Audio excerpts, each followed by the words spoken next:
guys, and welcome to today's video. I am sorry I have been gone so long, but I have a lot to say in today's general update video, including 2 brand new colonies. So let's get right into it. If you enjoyed, please like the video, and if you like, subscribe. Anyway, first off, the Tetramorium immigrants colony that I introduced a few weeks ago. They deserve their first update.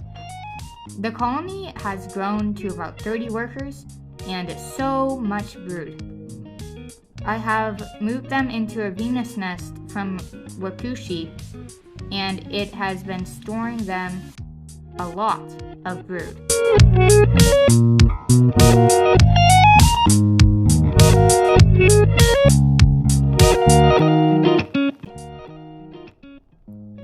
The nest suits them perfectly, and it is genuinely a good nest.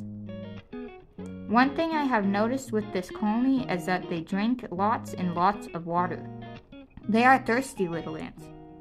I have also been feeding them crushed seeds occasionally, which they absolutely love. I had a Tetramorium immigrants colony in the past, if you guys might remember, and I also used to feed them crushed seeds. This species usually loves them. I normally feed them crickets or mealworms, mostly crickets, which they also take and love. I feed the colony red nectar for sugar as well. I used to feed most of my colonies honey, but I'm currently out of it, so I will get more soon. They seem to like it a bit better. Anyway, that's all for the Tetramorium for now. They are a relatively small colony, but I think they will explode, especially next year when it gets hotter. Moving on, a brand new colony. A colony of Tetramorium bicarinatum, my second tetra species. I collected this colony about 2 weeks ago, and they have been a struggle to keep contained. I first moved them into a very large bin and put Fluon around the top. I had already tried to place Vaseline to keep them contained, but they walked right on past it. Next, I placed the nearly 200 workers and 2 queens in, and also put an aesthetic ant's small nest inside.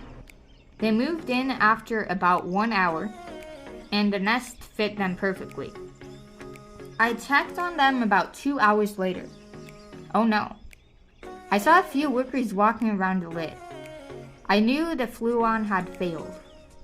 I opened the lid, which had gaps in it that I knew of, but I thought the Fluon would keep them contained, and was relieved to see that I had caught them in the act, and only a few workers were escapees. I quickly collected the whole colony from the bin and the nest that they were in, and placed them into the only other option I had, an AC outworld. I knew this outworld was possibly not escape-proof and bad for filming and viewing, but it was my only choice.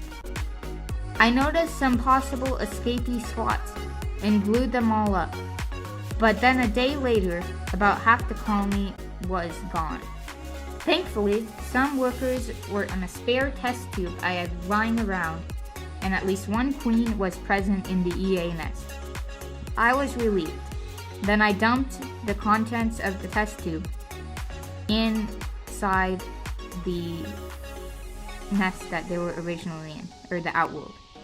I noticed that the spot that they had escaped, which was some gaps on the lid. I had even put tape on the top of the holes, but it didn't keep them out. I glued the tiny gaps, and it took my loss of maybe 3/4 of the colony.